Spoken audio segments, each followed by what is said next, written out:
Hello students आज हम start कर रहे हैं आपका next topic digestion of carbohydrates. Digestion एक बायोलॉजिकल प्रोसेस है जिसमें लार्ज फूड पार्टिकल्स यानी कि मैक्रो मॉलिक्यूल्स को स्मॉल मॉलिक्यूल्स में तोड़ा जाता है। इस प्रक्रिया को हाइड्रोलाइसिस यानी कि ब्रेक डाउन भी बोला जाता है। फूड को स्मॉल पार्टिकल्स में इसलिए तोड़ा जाता है ताकि उस फूड को आसानी से एब्जॉर्ब यानी कि पचाया जा सके हमारे इंटेस्टाइन द्वारा। ओके, तो digestion of carbohydrates. Source of carbohydrates starch, sugar and cellulose. तो स्टूडेंट्स नेक्स्ट है आपका क्लासिफिकेशन ऑफ कार्बोहाइड्रेट्स। कार्बोहाइड्रेट्स को 3 पार्ट्स में डिवाइड किया गया। First monosaccharides, second disaccharides and third है आपका पॉलीसैकेराइड्स। तो स्टूडेंट्स मोनोसैकेराइड्स क्या होते हैं? इनको सिंपल शुगर बोला जाता है क्योंकि मोनोसैकेराइड्स को और ज़्यादा तोड़ा नहीं जा सकता, ये हमारी बॉडी में ऐसे ही एब्जॉर्ब हो जाते हैं। इसके कुछ एग्जाम्पल हम देख लेते हैं, जैसे कि glucose and fructose and galactose. Okay students, next है डाइसैकेराइड्स। डाइसैकेराइड्स मीन्स जब 2 मोनोसैकेराइड्स मॉलिक्यूल्स आपस में जुड़ जाते हैं तो ग्लाइकोसिडिक बॉन्ड्स के द्वारा जो मॉलिक्यूल्स बनता है उसको डाइसैकेराइड्स बोलते हैं। और इसके एग्जाम्पल क्या हैं? Sucrose and maltose and lactose. Next है पॉलीसैकेराइड्स। पॉलीसैकेराइड्स क्या होते हैं? जब 2 से ज़्यादा मॉलिक्यूल्स मिलकर चेन बना लेते हैं तो उनको पॉलीसैकेराइड्स बोला जाता है। ओके स्टूडेंट्स, और इसके एग्जाम्पल क्या हैं? Starch and glycogen and cellulose. अब नेक्स्ट पॉइंट है आपका डाइजेशन ऑफ कार्बोहाइड्रेट्स, यानी कि कार्बोहाइड्रेट्स का किस तरीके से हमारी बॉडी में डाइजेशन होता है। तो हमारी बॉडी में कार्बोहाइड्रेट्स केवल मोनोसैकेराइड्स की फॉर्म में एब्जॉर्ब होते हैं, इसीलिए जितने भी डाइसैकेराइड्स और पॉलीसैकेराइड्स के मॉलिक्यूल्स हैं उनको हमारी बॉडी एंजाइम्स की हेल्प से मोनोसैकेराइड्स की फॉर्म में ले आती है ताकि उनका एब्जॉर्बेशन हो सके और जो हमारा कार्बोहाइड्रेट्स है वो अच्छे से डाइजेस्ट हो सके। तो नेक्स्ट पॉइंट क्या है आपका? डाइजेशन इन माउथ और बक्कल कैविटी। कार्बोहाइड्रेट्स का डाइजेशन हमारे माउथ से ही स्टार्ट हो जाता है, लेकिन माउथ में केवल 30% डाइजेशन ही हो पाता है। जब फूड को हम चबाते हैं तो स्लाइवा फूड के साथ मिल जाता है। स्लाइवा में एक एंजाइम प्रेजेंट होता है जिसको स्लाइवरी एमाइलेज बोलते हैं और इसको टाइलिन भी बोलते हैं। और ये स्लाइवरी एमाइलेज फूड में प्रेजेंट स्टार्च को माल्टोज में कन्वर्ट कर देता है। स्टार्च एक पॉलीसैकेराइड्स है और माल्टोज डाइसैकेराइड्स। तो स्लाइवरी एमाइलेज ने क्या किया? हाइड्रोलाइसिस किया पॉलीसैकेराइड्स को डाइसैकेराइड्स में। ओके, माउथ में 30% कार्बोहाइड्रेट्स को सिंपली स्टार्च को तो कन्वर्ट कर दिया माल्टोज में, और जो 70% के लगभग अनडाइजेस्टेड फूड है अब वो स्टमक में मूव कर जाएगा, यानी कि स्टमक में चला जाएगा। तो नेक्स्ट पॉइंट है डाइजेशन इन स्टमक। माउथ में जो स्टार्च माल्टोज में कन्वर्ट किया गया था स्लाइवरी एमाइलेज एंजाइम की हेल्प से, अब वो माल्टोज और 70% अनडाइजेस्टेड फूड स्टमक में प्रेजेंट एसिड में मिक्स होते हैं। हमारे स्टमक का पीएच हाईली एसिडिक होता है। इसका जो पीएच का मान होता है वो कितना होता है? 1.8 से 2। जब फूड एसिडिक एनवायरनमेंट में एंटर करता है तो जो स्लाइवरी एमाइलेज फूड के साथ मिक्स था वो इनएक्टिव हो जाता है क्योंकि salivary amylase enzymes acidic medium में फंक्शन नहीं करता। ये एंजाइम 6.8 से 7 pH पर ही काम करता है, जो कि हमारे माउथ का pH होता है, आपको याद रखना है। और जब स्लाइवरी एमाइलेज एंजाइम इनएक्टिव हो जाता है तो कार्बोहाइड्रेट्स का डाइजेशन स्टमक में रुक जाता है। स्टमक में ऐसा कोई एंजाइम नहीं होता जो इस कार्बोहाइड्रेट्स को फर्दर हाइड्रोलाइसिस मीन्स तोड़ सके। हाइड्रोलाइसिस मीन्स क्या होता है? तोड़ना। तो अब फूड कहाँ जाएगा? इंटेस्टाइन में सेंड हो जाएगा। तो स्टूडेंट्स, नेक्स्ट पॉइंट है आपका डाइजेशन इन इंटेस्टाइन। स्टमक में maltose and 70% undigested starch small intestine में एंटर करता है।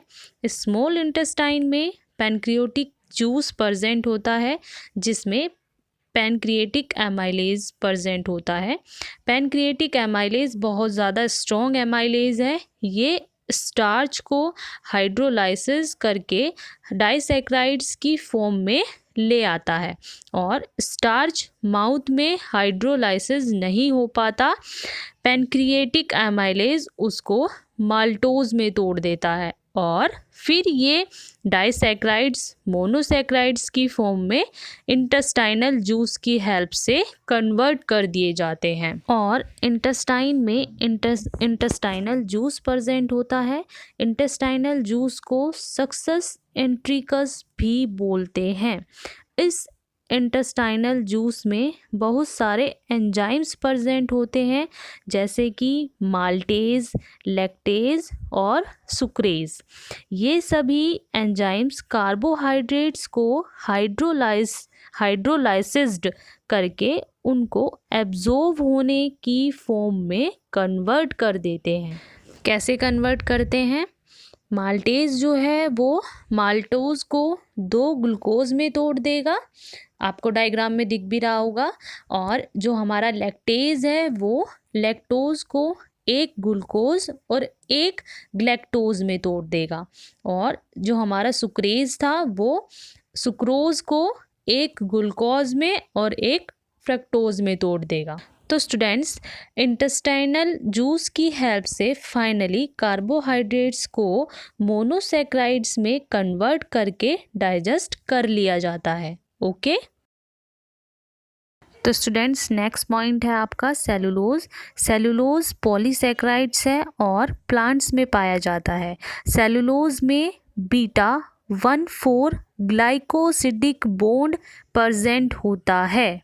ये बहुत स्ट्रॉन्ग बॉन्ड होता है, इसीलिए ह्यूमंस की बॉडी सेलुलोज को डाइजेस्ट नहीं कर पाती, क्योंकि हमारी बॉडी ऐसा कोई एंजाइम सीक्रेट नहीं करती जो इस बॉन्ड को ब्रेक करके सेलुलोज को हाइड्रोलाइज कर सके। सेलुलोज हमारी बॉडी में डाइजेस्ट नहीं होता, पर फिर भी हम अपनी डाइट में ऐसा फूड लेते हैं जिसमें सेलुलोज प्रेजेंट हो, क्योंकि सेलुलोज में फाइबर हमारी बॉडी को मिलता है। फाइबर हमारी बॉडी में बहुत इम्पोर्टेंट रोल प्ले करता है। ये एक्सक्रीटरी वेस्ट को सॉफ्ट करने का वर्क करते हैं, जिससे कॉन्स्टिपेशन की प्रॉब्लम नहीं होती। तो इसीलिए सेलुलोज हमारी बॉडी में एक इम्पोर्टेंट फूड कंपोनेंट है। तो स्टूडेंट्स, अब हम देखते हैं कि अगर कार्बोहाइड्रेट्स हमारी बॉडी में इनबैलेंस हो जाए तो उसकी वजह से हमें कौन कौन सी डिजीज़ हो सकती है। तो स्टूडेंट्स, सबसे पहले हम बात करते हैं मोस्ट कॉमन डिजीज़ की, जिसका नाम आपने सुना भी होगा, डायबिटीज़। डायबिटीज़ आज के टाइम में बहुत बड़ी प्रॉब्लम है और हर एक एज के ग्रुप की जनरेशन में ये आपको देखने को मिलती है। डायबिटीज़ बेसिकली 2 टाइप्स की होती है, type 1 diabetes and type 2 diabetes. तो सबसे पहले हम देखते हैं टाइप 1 डायबिटीज़।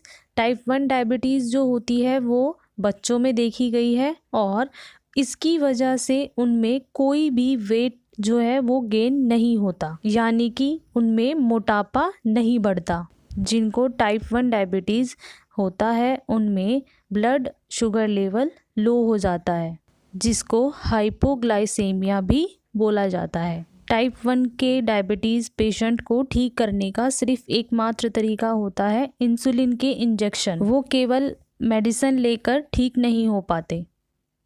तो स्टूडेंट्स, ये थे आपके टाइप 1 डायबिटीज़ के पॉइंट्स। अब हम देखते हैं टाइप 2 डायबिटीज़ को। टाइप 2 डायबिटीज़ 30 साल से ऊपर के मेंबर में देखा जाता है और इसमें उनका वेट जो है वो गेन होने लगता है, यानी कि मोटापे से ग्रस्त होने लगते हैं। टाइप 2 डायबिटीज़ के जो पेशेंट्स होते हैं उनमें हाई ब्लड प्रेशर होता है और कोलेस्ट्रॉल लेवल जो होता है वो भी हाई होता है।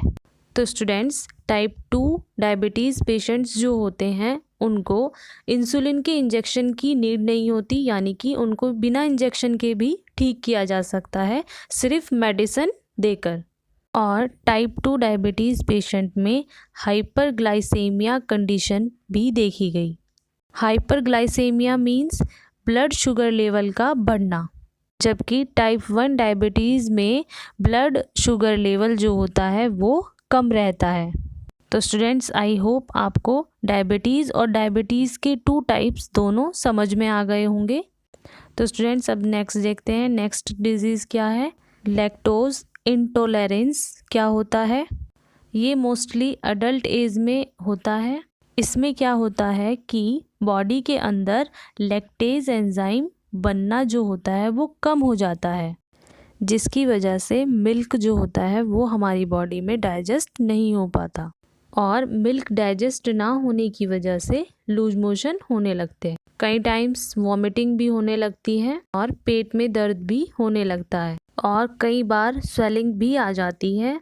तो स्टूडेंट्स, बेसिकली इसमें लैक्टोज शुगर जो होती है वो डाइजेस्ट नहीं हो पाती, इसी वजह से ये डिज़ीज़ होती है।